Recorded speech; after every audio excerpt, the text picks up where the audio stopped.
guys, welcome to another video. This is the all new R15 V4 Monster Edition.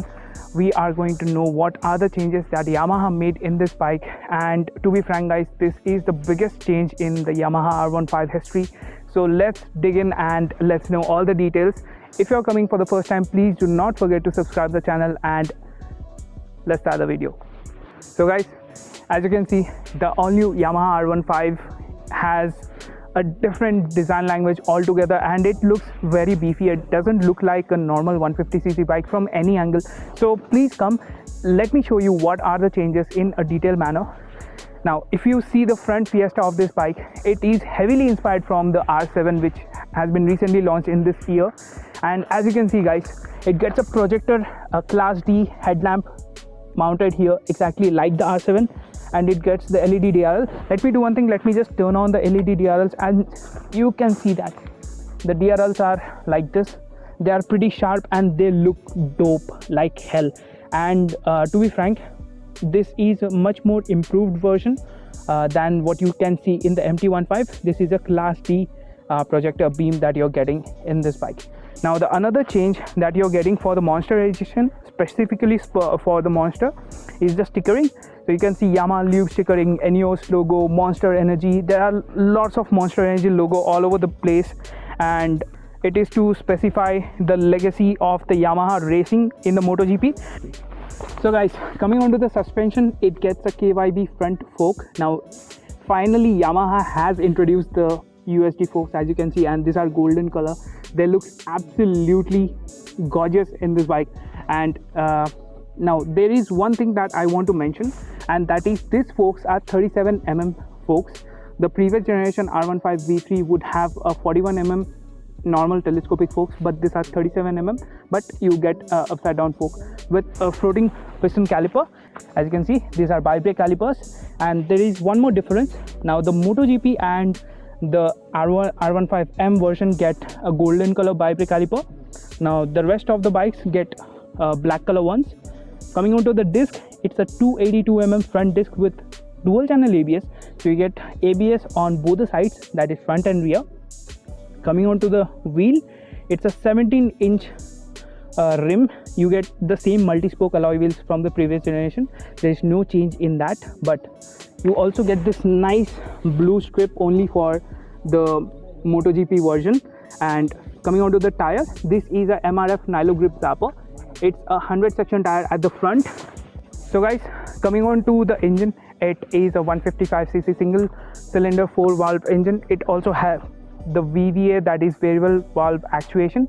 It makes 18.4 PS of power at 10,000 rpm and 14.2 Nm peak torque at 7,500 rpm. Now because it has the variable valve actuation, which means you can rev it really hard up to 12,000 rpm and still you will have plenty power in your hand. Now this is one of the best engines that you can get in this particular price point, that makes this much significant power, which is made to a 6-speed gearbox, and it also gets a slip and assist clutch. The clutch feeling is absolutely light guys. So let me do one thing, let me just hop on the bike. The clutch is extremely light, and the best part about this bike is it also gets a quick shifter. Now this is the segment first. Normally a 150cc bike doesn't require a quick shifter nor the traction control, and also yes, it also gets a traction control system. So if we are getting a lot of things with this bike. So this, you can see there is the quick shifter. As you can see, it is only available on the top end model, that is this, the MotoGP one, the R15M, and also the blue color. Now the red color and the black color doesn't get a quick shifter. You have to get it as an optional accessory, and it would cost you around 6,500. So that is also pretty cheap guys. If you want a quick shifter in your bike, you can just pay for 6,500 and you can get the quick shifter in your R15. Now you are getting a lot of accessories with this bike. Coming on to the fuel tank capacity, it is 11 liters and it is plenty, as this bike can easily give you a mileage of 40 to 45 kmpl in the regular conditions, and if you ride it well, you can also get somewhere near 47 to 48 kmpl, which is pretty impressive for a sports bike like this. Now coming on to the riding position, guys. Now my height is 5'11", and the riding position is of course aggressive. It's a miniature sports bike basically, and it looks like a sports bike now, and it feels like a sports bike. So as you can see, let me just raise the stand, and you can see I'm able to grab the tank pretty well. So my legs are completely flushed with the tank, and I could grab this tank. If I have a tank grip like this, then it could really help me to move around in the city, and it would boost the confidence basically to ride this bike. The riding position is of course committed, but it is slightly better than the previous generation, the version 3, because the clip-ons that you're seeing are slightly raised up. Now these are not totally raised up like the likes of RS200, but the clamp, so come near, let me show you. As you can see, guys, the clamp is down there just like a sports bike. So the previous generation R15 would have the clamp directly attached to this, but it is down there. It's a separate piece. Now it's a separate piece. The triple clamp is a separate piece, and this is a separate piece, and you can see it is extended a little bit. So it still has that aggressive position, but it is slightly, comfortable than the previous generation. Now the seat height remains same at 815 mm, and it is pretty accessible for most of the riders with an average height of 5'6", 5'7". They can easily ride it. Even taller riders can easily ride this bike without any hassle, which is a great plus point. Now you also get plenty of seat, guys. So the best part is, let me show you. So if you could come around here, and you can see that I'm sitting like this, but you still have this much amount of seat left, which means I can move backward and forward pretty easily while on the go.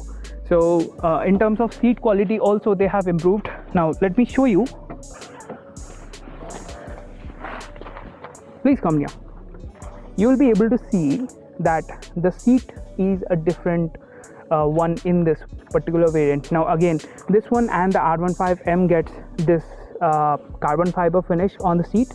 You also get this stitching that says R15M. There are few differences. Now it gets a Yamaha factory racing option here. That's a sticker. In place of R15M, you get a R15M badging. You get a nice little cap that says R15M. Now the biggest change on this front is the instrument cluster. As you can see, this instrument cluster has been straight away inspired from the R1, and it really looks great. So let me just turn it off and let me turn it on. It gives plethora of information, guys. It has plethora of information in this. Now the telltale lights you will not be able to see. You can see the ABS indicator. Yamaha logo always lights up, so that's a good thing. So it also has a hazard light. If I turn it on, the blinkings, they really look good. It's so colorful. Let me just turn it off. You get engine malfunction indicator. You also get telltale lights. Traction control indicator is here. Now coming on to the main pod, it gets a gear shifting indicator here. You have the street mode. It also has the race mode, you could say. And here is your odometer.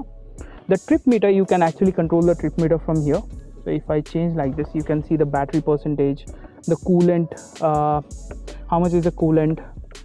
Let me see it. This is the track mode, guys. Coming on to the trip 1, trip 2, this is the odometer. Now because it's a test ride bike, the speedometer has been locked. You also get a shift light. Let me just turn itself off and turn it on. As you can see, the shift light, it's pretty good, guys. Now coming on to the overall plastic, these are pretty good. As you can see, the switch gear, it gets a pass integrated in the high beam and low beam. You also get the indicators, horn. The horn is pretty loud. It gets a dual horn, unlike the previous generation, which was updated in middle, and it's pretty loud. Now the engine kill switch also has the starter button, so that is pretty nicely integrated. Here is the hazard switch, and here is the option that says trip info, with which you can actually change the instrument cluster settings. Now guys, coming on to the logo, Yamaha has also changed the logo. Now it's a 3D emblem, unlike the rubber emblem that you used to get previously. Now only the Monster Energy gets this golden color emblem. Other than that, all the bikes get silver color emblem. You also get variable valve actuation. Now the entire fairing is completely aerodynamically designed, and it is so damn good, guys. It looks like a very big bike. If you just move around, and you can see that it gets a brand new exhaust muffler cover, which is covered in which is painted in silver. Basically, there is one thing that I want to mention you, that although it looks like a silver paint, just a plain paint, but it also has a texture on it. So it is not smooth, but it has a slight texture on it. So that is pretty neat of Yamaha. Now the pillion foot peg has also been changed. The previous one would have the tube foot pegs, but this time it's a cast aluminum foot peg, which is notch higher, which is much more premium, and it is much more good looking. Coming on to this panel has been changed. The previous one would have a slightly smaller width, but this is much more wider, so you also have some place to hold on, because it doesn't have any grab handle, so you have some place to hold on. Now coming on to the pillion comfort, it is comfortable, guys, because I have spent quality amount of time on this seat, and I could clearly say that it is quite comfortable. Now coming on to the swing arm, it also gets a aluminum swing arm, as you can see. Let me show you from this side. So here is your aluminum swing arm. It is finished in this silver color, looks really awesome, and the best part about this is it looks like a big bike. We used to have the older generation bike where the swing arm used to be colored in aluminum color, basically the silver color. It looks like that. It has been derived from that. Here is your sari guard. Now coming on to the tire, it's a 140 section MRF revs. Now it's a radial tire, guys. The tire hazard remains exactly the same. There is no change whatsoever. Even the rear disc stays the same. Again, it has the dual channel ABS in it. Now coming on to the caliper, it's a Nissin caliper, unlike the bi-brake caliper that is there on the front. It's a Nissin caliper. Now the tire has good enough grip. There is one thing I want to say, that overall the bike is very premium, guys. The plastic, the build quality feels pretty good, but there is one complaint that I want to say to Yamaha, because I have personally purchased an R15M, and that is the indicators. The bike overall looks very beefy, very big, but this is the thing that I hate the most. This bike we are paying around 2.2 lakh rupees on road. Again, depends upon state to state, 1,000 2,000 rupees difference would be there, but for that amount light bulbs are not acceptable. They are selling the indicators, but the indicators would cost you 14.99 a pair, which is around 3,000 rupees. So they could have included the LED indicators in here, but nope. The tail lamp remains the same. It is an LED unit. Coming on to the pricing, guys. Now this is the most expensive bike out of the four. It has four colors. The first one is the red color, the metallic red, which looks really great in live.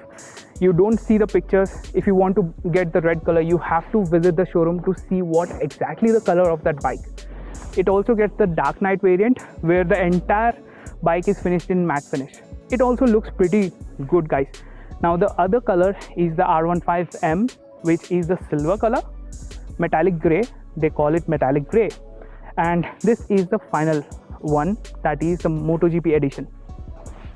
Now the entry level bike cost 1,68,000. This one cost 1,78,000. You have 10,000 rupees difference, and the difference is only the cosmetic changes and also the quick shifter. As I told you, the quick shifter is not available in the first starting two bikes, but the rest of the three bikes get quick shifter as standard.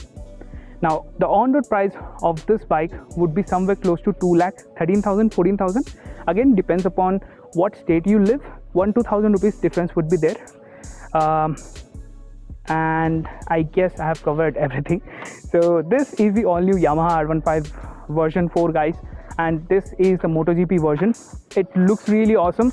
And the best part about this bike is it doesn't look like a 150cc bike. That's simple. That is pretty simple. It doesn't look like a 150cc bike by any means. It looks so meaner from the front. I mean, I don't really have words for this. So Yamaha has nailed this time in terms of design and the features that they are offering. Hope you like this video. If you like, please do like, share and subscribe to the channel. More of the videos are coming pretty soon regarding the R15M, because I have bought the R15M myself and I would make a dedicated review, in-depth review, to be frank. So let's meet in another one.